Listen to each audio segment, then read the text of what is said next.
Bonjour et bienvenue dans cette série qui traite du modèle BIMFAST et du logiciel Archicad.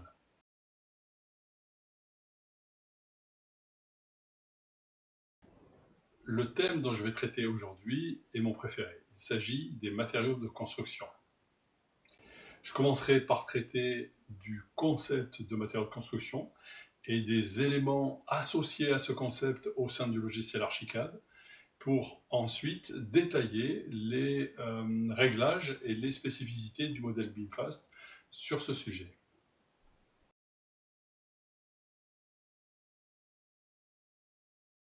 Pour ce qui est du concept, le matériau de construction est ce que les développeurs de Graphisoft appellent un super attribut.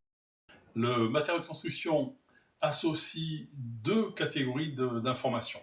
Des attributs graphiques et de priorité qui sont essentiels pour l'expression du modèle, et des propriétés qui vont permettre de communiquer sur les caractéristiques techniques et spécifiques des éléments du modèle.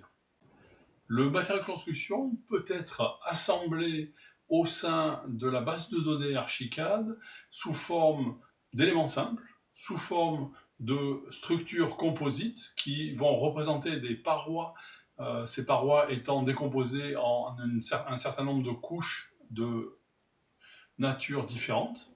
Et enfin, sous la forme de profils complexes qui poussent la notion de structure composite un petit peu au-delà de ses limites en permettant de dessiner dans la vue en coupe des configurations de matériaux qui sont totalement libres.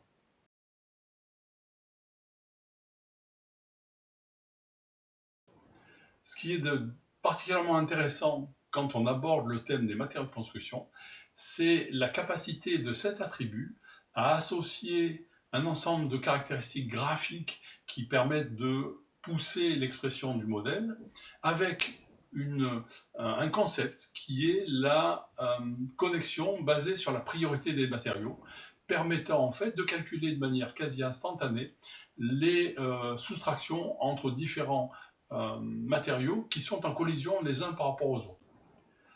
Cette connexion basée sur la priorité va permettre, dès qu'une collision entre deux éléments de caractéristiques différentes, par exemple un mur, une dalle, ou encore une poutre, un poteau, un mur, etc., dès que des éléments ou des volumes composés de différents matériaux sont en collision les uns par rapport aux autres, le logiciel va instantanément calculer la soustraction des volumes dans les volumes les plus faibles des volumes les plus forts. En quelque sorte, Archicad va procéder à un nettoyage des parties communes au profit des matériaux forts, creusant ou excavant les matériaux les plus faibles.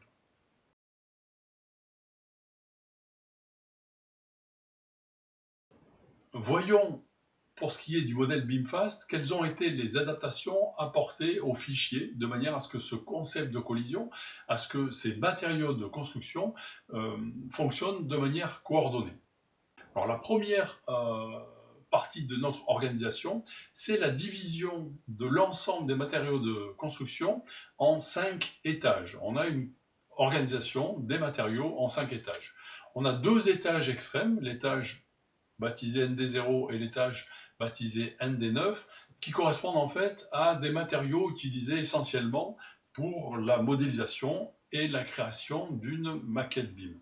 Hors ces 2 étages extrêmes, nous avons 3 étages baptisés ND1, ND2, ND3, qui correspondent à une évolution, on va dire, conceptuelle de la maquette, et qui vont donc faire évoluer ces caractéristiques vers un modèle de plus en plus détaillé.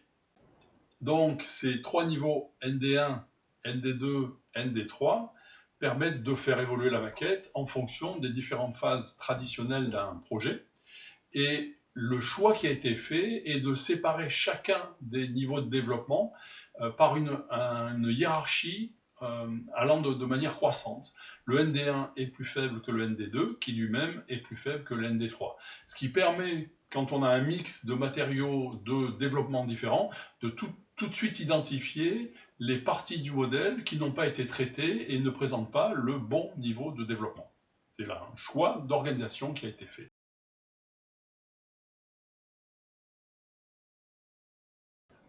Autre caractéristique des matériaux de construction au sein du modèle BIMFAST, c'est que ces matériaux respectent la charte graphique qui a été mise en place dans les jeux de stylo et l'organisation des jeux de stylo.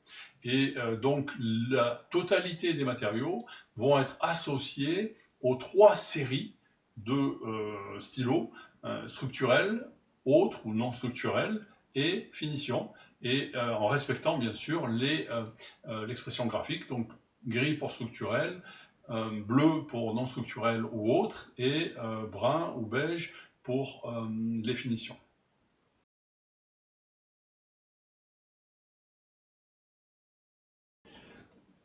J'espère que cet aperçu du logiciel Archicad et l'association qu'on en fait avec le modèle BIMFAST vous aura intéressé. Je vous conseille fortement, si vous ne l'avez pas encore fait, de vous pencher sur l'ouvrage dont je suis l'auteur qui s'appelle Archicad Objective BIM, qui vous permettra d'aller beaucoup plus loin dans l'exploration du logiciel Archicad.